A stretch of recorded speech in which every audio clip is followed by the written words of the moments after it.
Hello, everyone. Welcome to my channel. My name is Marie, and I am a mystic. In this video, I'm going to talk about the 5 key risk factors of child abuse.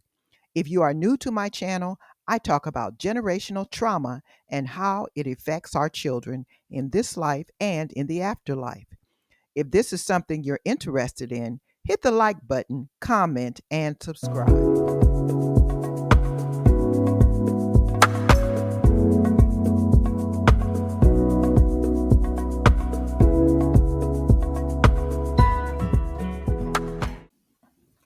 Children who witness or experience traumatic events are at a greater risk for developing generational trauma, and the effects of these traumatic events can be passed down from one generation to the next. Raising awareness about generational trauma and its effects can help to stop the negative attitudes, beliefs, and stereotypes and promote understanding and healing. To better explain generational trauma and to understand the behavior of those who have untreated trauma, I will be using child abuse cases. Now, I want you to understand that in no way is my review a hate campaign against the families that I use. All statements I make during my commentary are my own views. All opinions are my own, being made under the First Amendment and for education and entertainment purposes only. The first thing that we're going to do is to review the case. After that, we will go over the 5 key risk factors for child abuse. And the last thing we will do is to discuss how trauma affects the soul in this life and in the afterlife. In this video, I will use the Denia Young case. Denia Young, a 29-year-old Seattle woman, is in custody after police say she unalived her 14-year-old son after beating him with an extension cord because he failed to complete his chores. After Seattle police entered the woman's home, they found her 14-year-old son unresponsive. As the police arrested her, the woman allegedly told them she struck her son repeatedly with the cord because he didn't do his chores, and she was angry. Young then says she told her son it was butt cutting time, then ordered him to remove his clothing, and she used an extension cord to beat him. Police say she then revealed that she pushed her son against the wall, causing him to hit his head, fall to the floor, and go limp. Young also told investigators she stopped the beating because her son was unresponsive. The assault lasted around 3 to 4 hours, according to police. 27-year-old Khalil Graham, the victim's stepfather, is also facing charges for his son's murder. According to court documents, Graham and his other children were in the home when the beating occurred. He heard it, observed their son's physical condition, and did nothing to help. The medical examiner reported that Young's 14-year-old son suffered sudden inflammatory response syndrome, which is when the body sends too much blood to different parts of the body and it can't support the heart. This was a result of the 1,172 injuries he received before his eventual death on January the 30th. The mother and stepfather are now both facing murder charges for the death of their son. She is in jail on a $3 million bond. She pleaded not guilty. The stepfather is being held on charges of second-degree murder because of criminal mistreatment and first-degree manslaughter. The woman was previously convicted of third-degree assault in South Carolina 7 years ago, according to reports. Her sister also accused her of threatening her in 2021, but the case was dismissed. Her sister said in a statement to the court that she is an unfit mother and needs anger management. She is always yelling and screaming at her kids, and they eat only 2 or 3 times a day. Child abuse can happen to anyone, anywhere. Black children are 3 times more likely to pass away from abuse or neglect.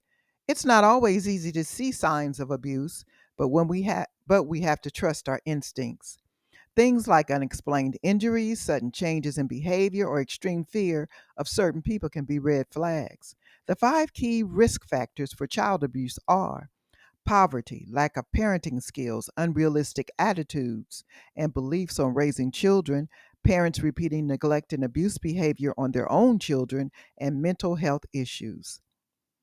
Poverty is when parents have low income or low education, which can create a stressful environment, making it difficult to meet the basic needs for them and their children. In our story, the parents were either in between jobs or unemployed. They were probably getting government benefits for the children, but they were not using them on the children. The mom's sister reported to the court that mom only fed the kids 2 or 3 times a day. Now, lack of parenting skills means parents do not know how to discipline their children. Punishment is okay as long as it is timeout, grounding, loss of privileges, extra chores, loss of allowance, or early bedtime. Corporal punishment or beating is not okay because the parent can get angry, lose control, and accidentally hurt the child. In our story, mom lost control and beat the child with an extension cord until he passed away. Unrealistic attitudes and beliefs on raising children. Now, most parents have unrealistic opinions on child development. They believe that a child is more mature than they actually are.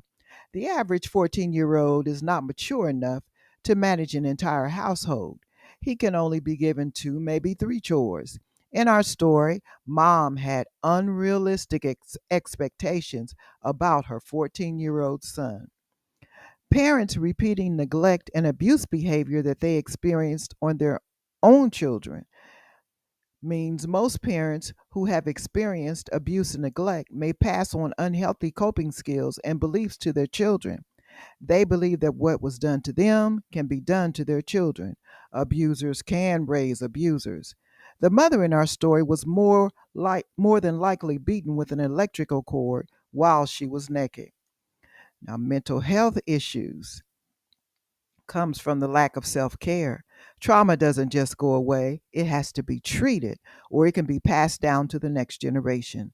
Trauma affects the brain and the body. In the brain, 3 key areas are affected. The amygdala, which is a fear center in the brain, becomes hyperactive, causing us to feel anxious, even though there is no real danger. The hippocampus is a memory center in the brain. Untreated trauma causes it to shrink, making it difficult to process memories. The prefrontal cortex is a thinking center in the brain. Trauma causes reduced activity, making it difficult to think clearly, if at all, especially in difficult situations.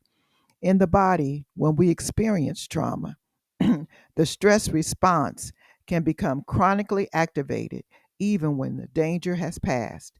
And this is when trauma becomes stored in the body. The persistent release of stress hormones can lead to physical symptoms such as muscle tension, chronic pain, digestive issues, tiredness, and loss of self control. In our story, the sister told the court that mom needed anger management because she screamed and yelled at her children. Trauma is hard to reverse without the right treatment. There is no one size fits all approach to treatment or support. In my opinion, I believe that self compassion or self love is the best treatment in this world or in the next world. Self compassion involves recognizing that life happens. There will be good days and bad days. That is a part of life. But through it all, we have to treat ourselves with kindness rather than shame. Through it all, we have to treat ourselves with love rather than self blame. You have to give yourself the same care that you would give to someone that you love. And this will cause us to treat our children with that same love and kindness. And we will also treat others with the same love and kindness. Studies have shown that self compassion can reduce the negative effects of trauma by reducing feelings of shame or self blame and promoting feelings of love and kindness. Now, the 14-year-old Jamir has passed into the afterlife.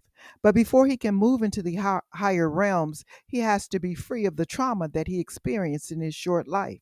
Children, whether they live in this world or the next world, they always experience self blame. They believe that they did something wrong.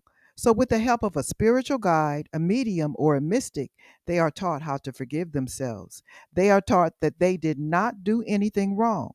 And then they are able to move on into the higher realms. The parents, they will go to prison because child abuse is a crime. And because they have untreated trauma, it is the best place for them because until they have healed, they will do it again. They will hurt the other children, they will hurt someone else, or they will hurt themselves.